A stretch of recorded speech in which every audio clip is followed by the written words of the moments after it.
Good morning, everyone, or good afternoon, wherever you are in the world. Talent Finders would like to welcome someone I hugely respect, phenomenal entrepreneur, author, mother, and Canada's top female entrepreneur 2 years running. Welcome, Kelsey Ramsden. Yeah, thank you for having me. So Kelsey, you move heaven and earth with business that span from buildings to highways to houses. You have an incredible entrepreneurial career. Can you please share with us how your entrepreneurial journey started? Yeah, I think some people talk about whether or not entrepreneurs are born or made. I think I was the born variety. I think both happen, but I was born this way by virtue of I was always thinking of things to do, and later on figured out how to charge for those things. But certainly early on,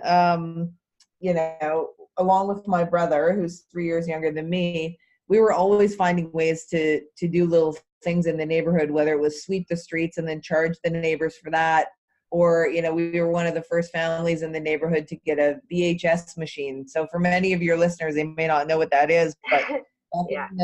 back in the 80s, it was how we played videos before YouTube, etc. Yeah. And my dad won one in a golf tournament, and then I realized, geez, like this watching movies at home thing that's a pretty good deal. I bet a lot of kids would like to do that. So I just always did things like that, seeing opportunities.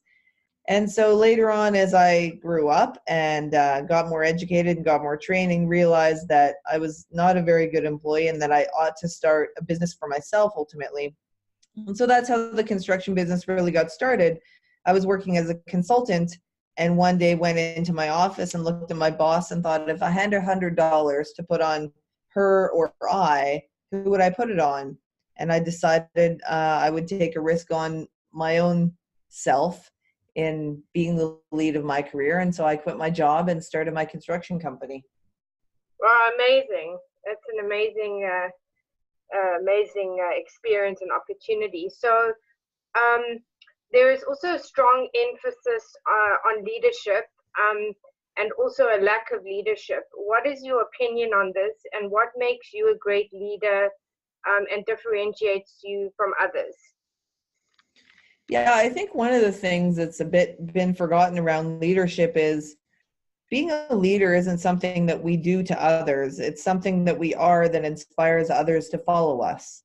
And I think that, this notion of influence has really become quite a big deal, and that people think that by doing this one thing or doing that one thing, it's going to mean that people recognize me as a leader.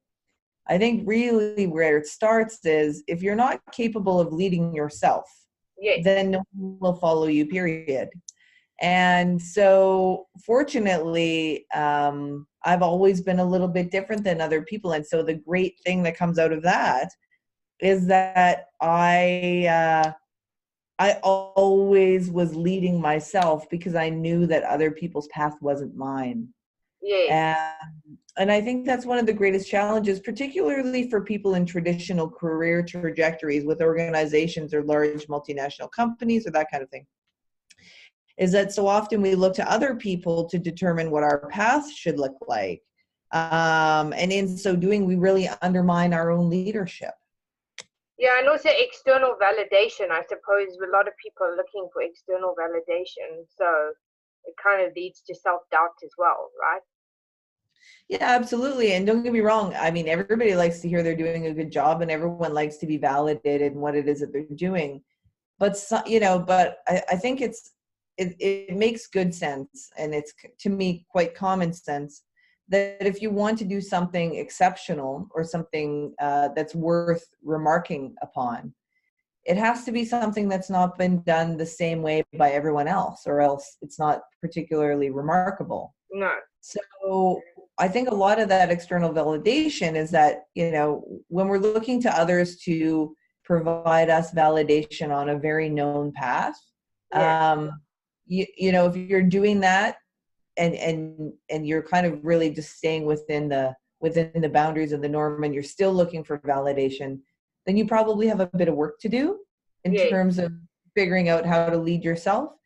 But if you're looking for validation in doing something that no one's done before the way that you do it, well, to me, that's a bit different. Really, to me, that's about gauging market sentiment, or it could be, as opposed to trying to just feel good about ourselves. Absolutely. So that leads me to my next question. You've recently written an international best-selling book called Success Hangover. Can you please share with us about the book? And was writing this book something you always wanted to do, or was writing the book more an organic process for you? Yeah, no, I never wanted to be an author. I can say that for sure.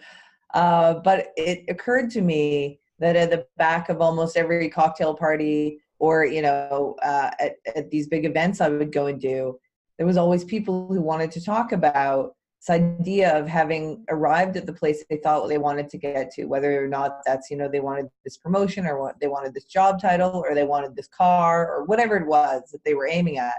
Yeah. And then they got that thing, and instead of feeling whole, they still felt hollow. They still felt like, okay, so what's next? That didn't fill up the cup, so to speak. No. And so for me, writing the book was about just being the person who said, okay, well, if no one else wants to talk about that openly, I'll be the person to do that. Yeah. And so that's how the book got started, was just really being the person that I needed someone else to be. When I was going through my own success hangover and never knew that was a thing. Yeah. Thought that I was being, selfish or greedy or ungrateful or any given thing, and kind of left to my own devices to wonder, what is it for the driven and ambitious that actually satiates that drive? And will we ever feel like we've arrived? Yeah, no, very good point. Because I think that's the thing, is also people are so into the whole materialism side of it, but not fulfilling their own meaning and purpose through happiness. So I completely relate. So that brings me to my next question. There are so many people out there who are coaches, authors, and speakers who are impacting the market in a very negative way because they really don't have the credentials to back up what they do. How do you and those who are the real deal push through this? And does it make it more challenging for you? Yeah, I mean, it's quite sad what's happened, and it really has been going on for quite some time. Yes. I mean, I think what makes it challenging for me is that I feel disheartened for the people who have shelled out thousands of dollars to work with people who don't really give them the insight and direction that they need. For myself, I actually stopped coaching. So I no longer do one-on-one work with people. And part of the reason for that is because I don't want to be associated or affiliated with people who behave in that way. Yeah. And I realized that for me and for the people that I tend to work with best, they're not actually looking for coaching or answers. They're very capable as it is. Yes. Really what they want is community. Yes. And so as opposed to doing kind of a traditional coaching model, what I do now is I do community trips or adventure trips. So there'll be, say, 12, 20, 22 people who are invited, who go on trips around the world for 4 days or 5 days at a time. And we put ourselves into highly non-traditional, heavily uncomfortable situations. Yes. To the degree to which it challenges us to be reminded of who we are when we're at our best. And then we take that back into our work, kind of re-enlivened. And so to answer your question around coaching is, I mean, I think it's really challenging. I think there are a lot of great people who are out there doing work. And for anyone who's thinking about getting a coach or listening to this, I would say, just do your homework on who they are. Don't believe their online testimonials. Ask to speak to someone that they've worked with, or ask around yourself. Yes. Because to me, there's nothing better than word of mouth. you know? Absolutely. And that's probably still one of the most effective ways, I would say. I think so. I agree. Yeah. Um, so you have been named Canada's top female entrepreneur 2 years running, and been recognized globally for building multi-million dollar businesses. Can you share with us how this came about, and how did this impact or influence your career? Yeah, I mean, the awards came about because I'm actually had a coach. I still work with her, and she said, you know, your business is doing pretty well. You should apply for these awards. I Yes, think what people don't realize is that awards like that are applicant based. So there's no way that any award committee can look at the hundreds of thousands of businesses at any given time and get all the information they need to declare. It's about taking the initiative and applying for awards. yes, okay, So I had applied, and then I found that I had won, and that was kind of, it was lovely, and it was a big deal, of course, because you're on the cover of all these magazines and all that kind of thing. But really, the bigger deal for me was the second year that I won. That really solidified it for me. okay, That was the year that I realized that, gee, this wasn't just luck, or this just wasn't that someone else didn't apply this year. This wasn't just, you know, all these other kind of things we can make up to diminish our spotlight. yes, It was that, you know, I had built something really, really meaningful. And so the outcome of that, though, the thing that did was it catapulted me into an external spotlight that I wasn't quite prepared for. And by that, I mean, I've always been happy to do the hard work and get results for my business. yes, I wasn't, I wasn't well acquainted with other people putting me on a pedestal for being a knower or some kind of guru or something like that. yes, Um, and that, you know, to this day, I still do not enjoy. Um, I think what our culture allows that kind of behavior to do is to put a lot of people outside of their own driver's seat and looking for answers from other people. yeah, very true. Um, and I think that, you know, there's a great opportunity to be informed by other people's experience. But Yes, at the end of the day, absolutely zero other people are you. of And only course. you can say what's right for you. And I think that part around the fame has been challenging for me, in that people will often ask me what I would do, and I will never answer that question, Yeah, because because obviously everybody's journey is different, right? So, that's entirely right. So the awards were fantastic. They did great things for my career. Of course, access to funding, access to people, all those good things. But the shadow side is, for me, what that's done for my relationship with individuals who want to work with me is it's put their belief that I'm better than them, or I'm smarter than them, or I'm faster than them, or I'm something other than them. yeah, And that's not accurate. You know, the day before I won the award, I was the same person as the day after, but some piece yeah, of paper all of a sudden changed some things. yeah. No, it's very interesting. So, with that, what were some of the biggest lessons and learnings in your entrepreneurial journey? I'd say, you know, one of the first things I learned is that anything worth doing is really challenging. Yes, So I spent a bit of time doing the easy stuff at the beginning, and then realized that, you know, not only financially, but also for me as an individual, unless it's challenging, I get bored pretty quick. yes, The second thing is really that everything is done with individuals. So on the other end of some phone call to some, you know, organization is just another human being. And so the sooner I realized that all the humans are equal, yes, and that, you know, someone's assistant could get me just as far as the person themselves, yes, I kind of lost interest with titles and all these other kind of things. It's really about, who do you want to do work with, and why do you want to do work with them? And then I think the final thing was just really this idea around, like, being remarkably flexible in a lot of ways, but absolutely absolute in a few.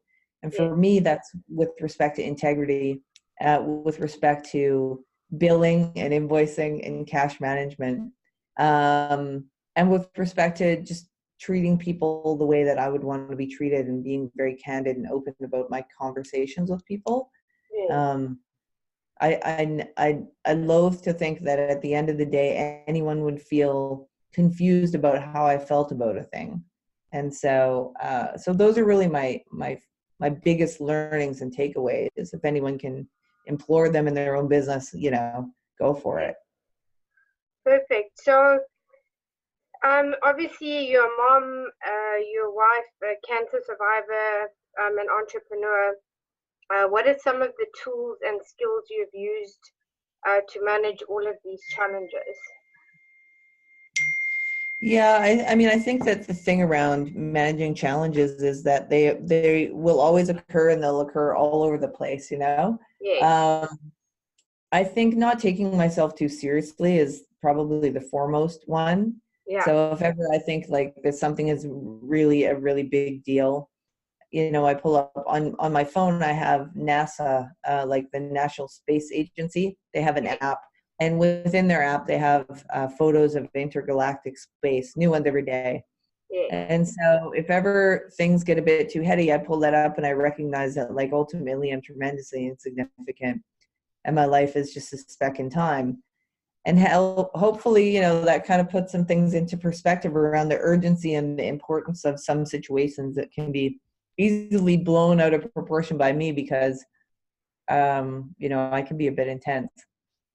And after I've done that, it's still really challenging and really bothersome. And for me, it's usually about communicating a thing with the people that I need to talk to it, Yes. whether that's my staff, my lawyer, my accountants, my husband, myself, my best friend. And for everyone that's a bit different. And then usually it's quiet time and it's getting really clear about what is it about this that's bothering me? Is it challenging my ego? Is it challenging my belief of self? Is it challenging, my financial position? And what does that mean? Yes. Okay. And then, I think when we can take some of the emotion out of it and get really tactical about what is this that's actually bothering me, Yes. then we can start to wrestle with it. Absolutely. So that leads me to the next question. So women today have amazing ideas and concepts. One of the many challenges women have is closing deals and finding funding.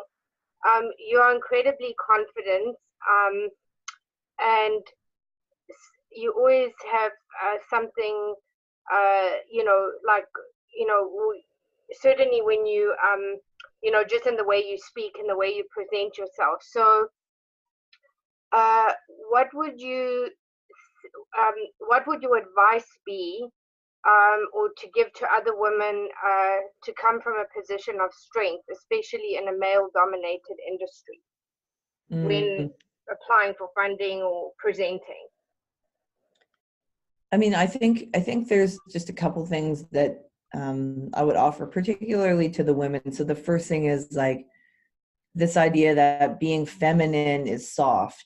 I would like people to relinquish themselves of that belief, because I can be very feminine and still be delivering results or delivering a message.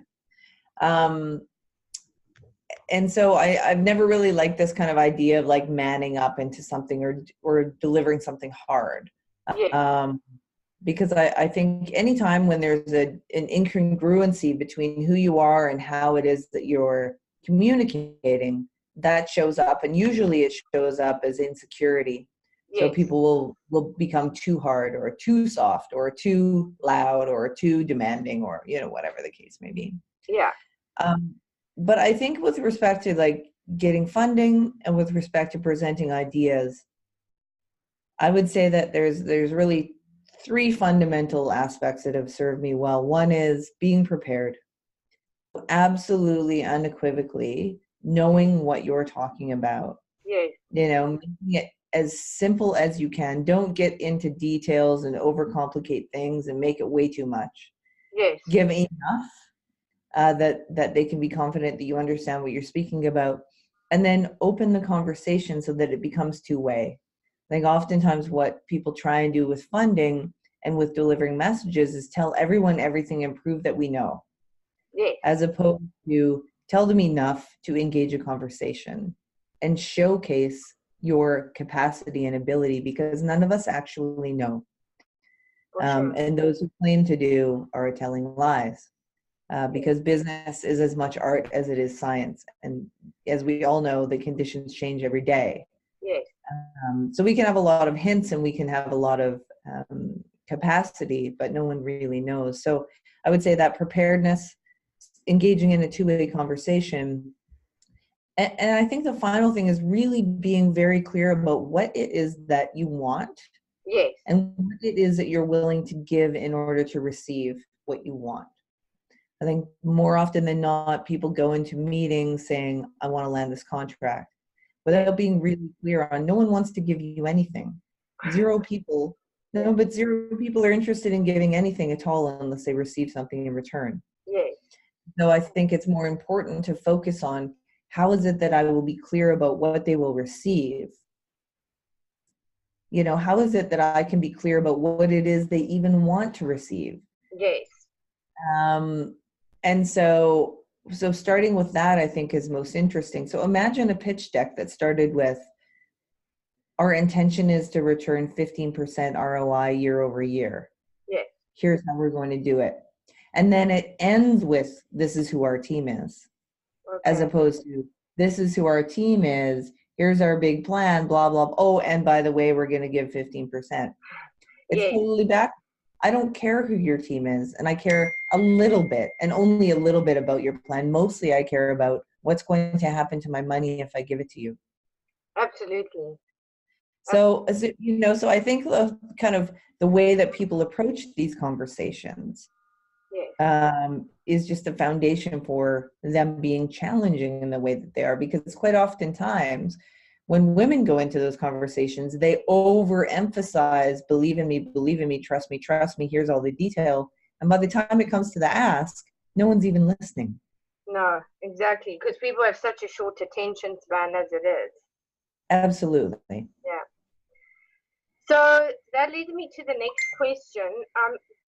Do you feel women are becoming more supportive of each other, or do you still feel we have a long way to go?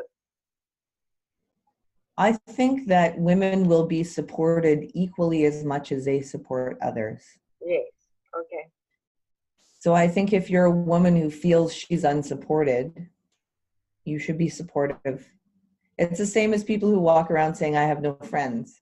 Yes, of course. Because they're not being a friend to other people, Yeah. Both ways. Yeah, that's right. Or maintaining healthy boundaries. So I would say that, in my experience, of course, there are women who are out to kill and maim. 100%. It's our nature. Of every species, the woman is always the venomous one or the hunter. Yeah. It would stand to reason that the same would apply to the human species. So what I think, though, is that if we approach a thing as though it's us versus them, and that could be anyone, it could be other women or men. Yes. By its very nature, we create a loss position. Of course. So the way that I see that in working with other women is to be really clear on, again, what is it that they're there for? Yes. I think we can build a lot of assumptions about what other women want based on what we think being a woman is all about. Yes. Of course. And I think surprising to people when I have that conversation that I say, I am here 100% to create something and have intimate relationships with the people that I work with, so much so that I can create in honesty and with integrity. Yeah, absolutely. They think I'm just there for money. Which is not the case. Right. Or whatever they think, that because I can be aggressive and I can be a bit intense and I can be all these other things. But unless I'm asked a question, or unless I'm willing to say, hi, everyone, what we're going to do today is not introduce how many humans we bred or how many expensive pieces of paper we acquired over the way. Yeah. We're going to talk about why we're bothering to show up and what's actually going to drive us on the tough days. Yes. Now we can all work together, can't we? Yeah, absolutely. But it takes, I mean, people say that takes courage. I don't really know that it does. I think it just, again, back to that word, I think it takes community. So surrounding yourself with the right people, and not making, if someone's not the right people, in air quotes, it doesn't make them the wrong people. It just means they're not right today for the thing that you're doing now. Yeah, absolutely. And that's also, I think, a belief system that people have been taught as well. I agree. Yeah. Totally. So the next question is, sexual harassment is still a massive problem. Is this something that you have experienced, and what is your advice to women who have gone through this or are going through it? Mm-hmm. Yeah, so my position on this is not politically correct, by virtue of the fact that, of course I've gone through it. I work in construction. It's kind of, would be unexpected if I hadn't. Yes, of course. But look, let's just kind of revisit. My introduction said that I was named Canada's top female entrepreneur twice in a row. Yes. So if we didn't have an award that was only for girls, would have I won it? Yeah. And so I think that there has to be a strategic and timeliness in adherence with our own values and virtues, where we choose to play the cards that we're dealt. Yeah, for sure. And so I am a woman in construction. And when I started out, I absolutely know that I got some of the meetings that I got because I was a 28-year-old girl. Yeah. And wanted to go for lunch with a 28-year-old female instead of a 65-year-old white guy. Yeah.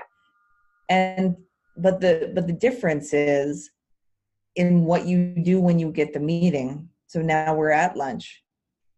And now either I can choose to kind of like flip my hair around and, go down that line, or I can say, here is what you're reckoning with. This is the person I am. Here's why I showed up. Should we do business together?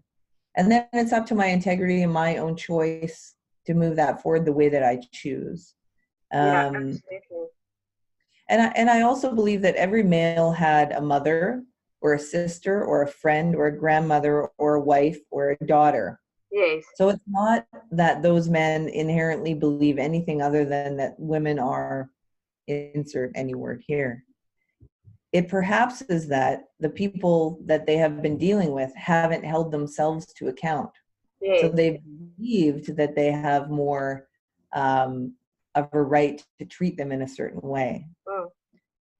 And so, and so I don't know that we can hold it necessarily against the men who are just undereducated to date. Yeah, for sure. I think it's up to us to show up in those situations, and not hard or not, grossly, but to be clear about who we are and how it is that we choose to be treated and what it is that we choose to take out of those transactions.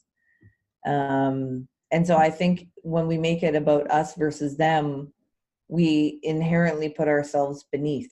Yes. Which is, I think, the worst thing that we could be doing.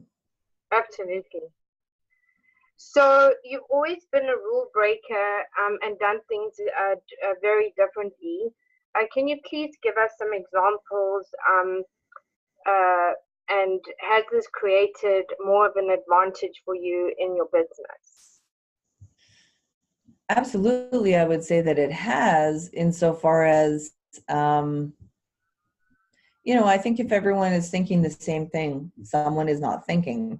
And so I've always looked at what is it that no one else is doing? Yes. Is there a reason for that still exists and that's still valid? Yes. Or is it just that, a lot of people have thought of this, but just haven't either had the time or, I think for me, rule breaking is really about breaking my own rules first. Yes, of course. So, I think a lot of us believe in a paradigm of who we are that we created when we were 8 and 10 and 17 and 23. Yes. But we rarely went back to say, okay, so now I'm 43 years old. Yeah. Are there parts of my belief structure that I don't need anymore. They work, when they work, but maybe I don't need them.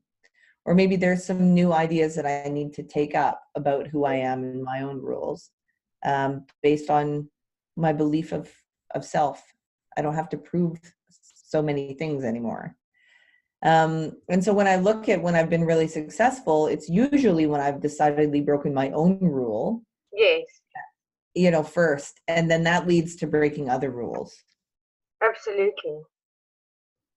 Okay, so the final two points or questions are what are the three key pieces of advice you would give to other entrepreneurs, and what are some of your biggest career highlights, and who are some of the greatest people you have worked with, and who you have learned from? Great. So I would say, if you're listening to this and you have your own business or you're thinking about starting one, I think the most important thing is surrounding yourself with the right people for where you're at. Yes. So I think there's two things to that I think are important. One is people often go, I want to be like Oprah Winfrey, and they reach out to Oprah. Yes. That's not who you are where you're at. That's someone you aspire to be. And so, they talk about the person you're going to be most commonly like are the 5 people you surround yourself with. Yes. So I would look at the 5 people you surround yourself with, make sure 2 of them are slightly ahead of you, 2 of them are slightly behind you, and that you are firmly placed in the middle of that. And in that way, you can always be practicing through mentorship what it is that you're trying to incorporate through learning. And you can always be accessing new knowledge that's slightly ahead of you. But what we commonly do is reach too far behind and too far ahead, and then put ourselves in this position where we're always giving to this much too far behind, and it feels laborious and like it's dragging us down. Yes. And we're always grasping and yearning for something way too far ahead that makes us feel in lack or like not enough. And so I would say one of the first things is look at who you're surrounding yourself with and make that mix just right for you where you're at now. And then the second thing is to revisit that often, probably once a year, and that including think about the rules that you operate within and revisit those and choose to break some of those with intention. Wow. And then the final thing I think for every entrepreneur, the thing I would talk about most, which is, entrepreneurship is at the end of the day about 2 things. Yes. One is satisfying some innate need that you have. For some people, that's creating things. For other people, it's connecting with people. For other people, it's being a revolutionary. Figure out what that thing is for you, why you're even bothering. What is it about for you? And the other thing is it's about making money every single time. Part of it is about making money. Otherwise, it's a hobby, which is cool if it's a hobby. I'm totally into that too. But if you're going to call yourself a business person, please know your numbers. Understand them well. Very, very well. Yeah. Because I see just too many people stuck for too long in a system that's not serving them by not, replenishing them with the financial aspect of things. Otherwise, it's just quite frankly much easier to get a job and to have a great hobby. Yeah, absolutely. Well, thank you so much, Kelsey, for your time, and thank you for just your great insight and just expertise. It's been really amazing talking to you, and hopefully we can have you back in the future. Well, thanks so much for having me. And I'll take this opportunity to say that if anyone wants to connect with me, generally the best place is on Instagram. So I'm at Kelsey Ramsden on Instagram. I occasionally visit the Twitter, and you won't find me on Facebook very often. But you will find me on Insta. So at Kelsey Ramsden. And again, the book is called Success Hangover. Perfect. And we'll also put that link on the podcast when we broadcast everything. Thank you so much. Thanks so much, Karen. It was great. Take care. Thank you. Bye-bye.